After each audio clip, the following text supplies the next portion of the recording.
साईं की बात।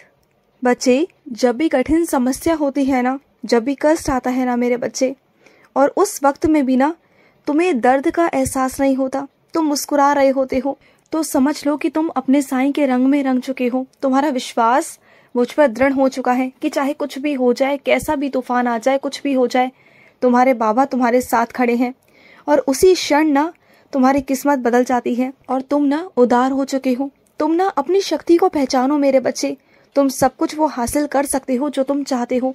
ऐसा कुछ भी नहीं है जो तुम हासिल नहीं कर सकते। सब कुछ हासिल कर सकते हो, सब कुछ जो तुम चाहो। बस तुम्हें एक एक कर कर कदम आगे बढ़ाना है मेरे बच्चे। सिर्फ एक एक कदम आगे बढ़ाओ, धीरे धीरे चलो। मैं तुम्हें लेके चल रहा हूँ, तुम्हारे साथ चल रहा हूँ, बिल्कुल भी चिंता मत करो। और सुनो, तुमने जिस इंसान को खाना खिलाया ना, मुझे बहुत बहुत अच्छा लगा मेरे बच्चे। तुम जानते हो, कुछ लोग अपनी भूख को मिटा लेते हैं, कुछ लोग सहन कर लेते हैं, लेकिन कुछ लोगों की भूख ऐसी होती है ना कि वो नहीं मिटा पाते हैं। लेकिन अगर उनकी भूख को अगर तुम मिटा रहे हो ना, उनकी आत्मा को अगर तुम तृप्त कर रहे हो ना, तो उससे बड़ी बात मेरे लिए कुछ हो ही नहीं सकती। और जो तुम सबकी मदद करते हो ना, सबकी भूख मिटाने की कोशिश करते हो, जो भी तुम्हारे सामने आता है ना, तुम उस इंसान की, उस पशु पक्षी की भूख मिटाने की कोशिश करते हो ना, इस वजह से ही तुम्हारी जिंदगी में बहुत सारी चीजें ऐसी हैं जो असंभव थी मेरे बच्चे, वो सब संभव हो गई सिर्फ उन लोगों की वजह से जिन लोगों की तुमने आत्मा तृप्त की थी एक दिन। और उन पशु पक्षियों की जो तुम्हारी दुआएं हैं ना, वो बस तुम्हें बचाती हैं हर संकट से, हर परेशानी से। तुमने कभी ध्यान दिया होगा कि बहुत सारी चीजें तुम्हारी जिंदगी में ऐसी थी जो हो ही नहीं सकती थी, असंभव थी, जिनकी उम्मीद तुम भी छोड़ चुके थे कहीं हद तक। लेकिन देखा ना, वो हो गया। वो सब उनके आशीर्वाद से हुआ और तुम्हारे अच्छे कर्मों से हुआ। मैं इसलिए तुम्हें बार बार यही समझाता हूँ कि अच्छे कर्म करो, अच्छे कर्म करो। मत सोचो कि तुम्हारे किस्मत में क्या था, मत सोचो कि तुम्हारे हाथों में लकीरों में क्या है, मत सोचो कुछ भी। तो वे सिर्फ और सिर्फ ना बस अपने अच्छे कर्म करने हैं। अच्छे कर्म करते चलोगे, अपने आप तुम्हारी किस्मत में अच्छी चीजें आ जाएंगी। अपने आप मैं लेकर आऊंगा चीजों को ना। और सुनो, अगर कोई तुम्हारे घर में संत महात्मा या कोई साधु आता है ना, तो उसे लौटाना सही नहीं है। लेकिन उस साधु के भेष में अगर कोई ऐसा कोई निकल आया, कोई फरेबी निकल आया, कोई ढोंगी निकल आया ना, तो उससे भी सावधान रहना बहुत ज़रूरी है। क्योंकि तुम कई बार अखबारों में पढ़ते हो कि ऐसा हुआ, वैसा हुआ, वैसी वारदात हुई, लेकिन तुम्हारे साथ तो घटित नहीं हुआ।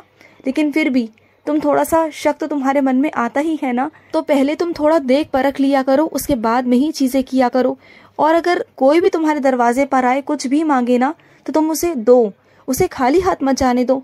तुम्हारा जितनी तुम्हारी सक्षमता है ना, तुम उसे दो, उसे ऐसे ही मत जाने दो, बिल्कुल मत जाने दो।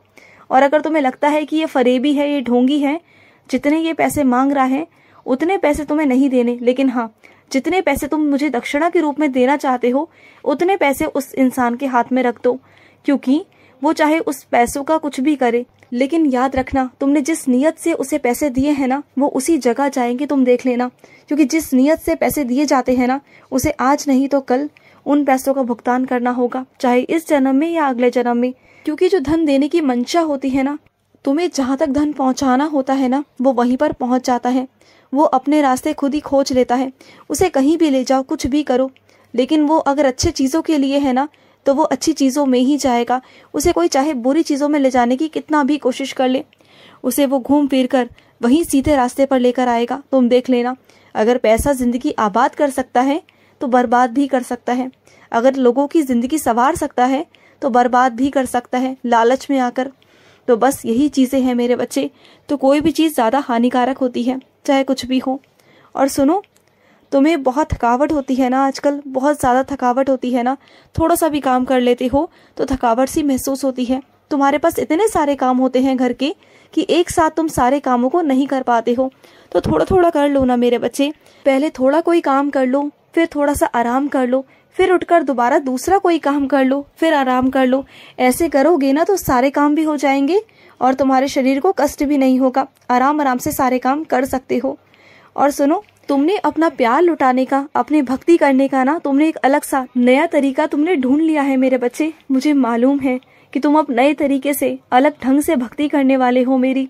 और यही तो भक्ति है तुम्हारी, यही तो तुम्हारी मोहब्बत है कि तुम हर बारी ना कुछ मेरे लिए कुछ अलग करते हो, कुछ ऐसा करते हो कि मैं भी चौंक जाता हूँ तुम्हारी सोच पर ना, कि क्या क्या तुम मेरे लिए करते हो मेरे बच्चे।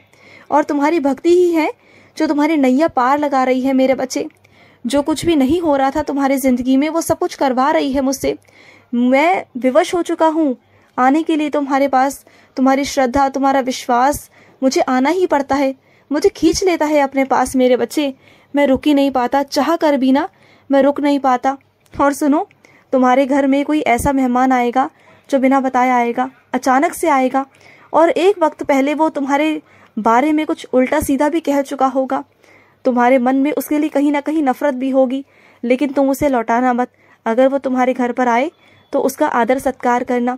कम से कम उसके अंदर की जो मैल है ना तुम्हारे लिए वो निकल जाएगी, उसका मन बदल जाएगा तुम्हारे लिए। तुम देख लेना, तुम आए ना, अगर वो बड़े हों तो उनके पाँव छू लेना, अगर वो छोटे हों तो उन्हें प्यार देना, लेकिन उनके साथ कोई बुरा बर्ताव मत करना। ये जो दुनिया है ना मेरे बच्चे, ये तुम्हें नीचा दिखाने का कोई मौका नहीं छोड़ती, तुम्हें हर वक्त नीचा दिखाती है, हर वक्त। लेकिन एक तुम हो कि कोई भी काम करने से पहले इस दुनिया के बारे में सोचते हो, चीज़ों के बारे में सोचते हो। मत सोचा करो ना, जिस दुनिया के बारे में तुम सोच रहे हो वो कहाँ तुम्हारे बारे में अच्छा सोच रही है। क्यों किसी के बारे में सोचना, क्यों समाज के बारे में सोचना, अपने बारे में सोचना शुरू कर दो। क्योंकि तुमने हमेशा ना दूसरों के बारे में पहले सोचा, ये समाज क्या सोचेगा, ये दुनिया क्या सोचेगी, लोग क्या सोचेंगे, ये सोच कर ना तुमने अपनी ज़िंदगी को बिल्कुल ख़राब कर लिया है। लेकिन अब तुम अपने बारे में सोचो, अपनी चीज़ों के बारे में सोचो। वास्तविकता तुम्हारे सामने लेकर आ तो रहा हूँ, चीज़ें तुम्हारे सामने लेकर आ रहा हूँ, अब तो थोड़े से सख्त हो जाओ ना। बातें करना सीखो, लोगों के सामने जवाब देना सीखो।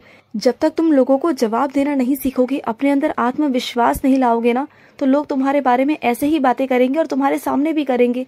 तुम कुछ भी नहीं कर पाओगे। चीज़ों को समझने की कोशिश करो ना।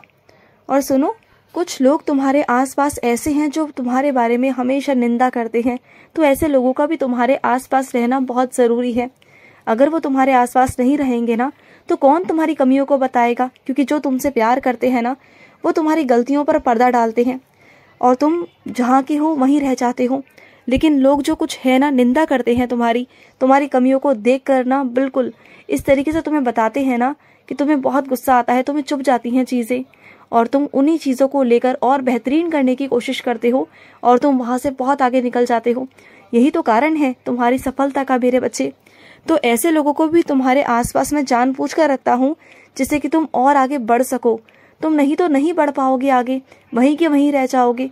और मैं नहीं चाहता कि तुम वहीं के वहीं रहो, मैं चाहता हूँ कि तुम आगे बढ़ो, बहुत आगे बढ़ो, बहुत नाम कमाओ, बहुत नाम कमाओ, इतना नाम कमाओ कि तुम्हारे बाबा का नाम हो। समझ रहे हो ना। और सुनो, मुझे मालूम है कि तुम्हें बहुत सारी शिकायतें हैं मुझसे, बहुत सारी शिकायतें। ये सोचते हो ना कि बाबा मेरे सामने कब आएंगे और मैं सारी शिकायतें उनके आगे रखूंगा, बोलूंगा उनसे कि बाबा आपने ऐसा क्यों किया।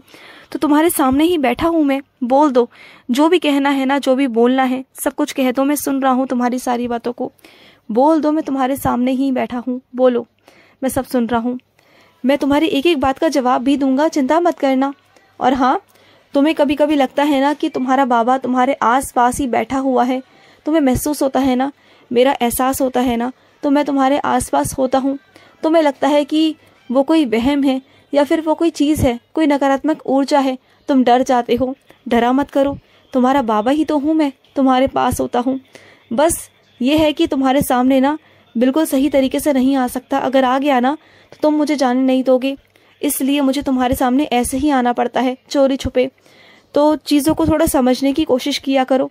और सुनो, रिश्ता नया नया है, बहुत नाजुक है, उसकी डोर बहुत कच्ची है, संभल कर बात करो और आगे ध्यान से कदम फूक फूक कर रखना, क्योंकि रिश्ता बहुत नया और बहुत नाजुक है मेरे बच्चे। बात को समझने की कोशिश करना, छोटी छोटी बात को ना आगे बढ़ाकर बताई जा सकती है, तो थोड़ा संभल कर मेरे बच्चे। खुश रहो। आज का साई संदेश समाप्त हुआ।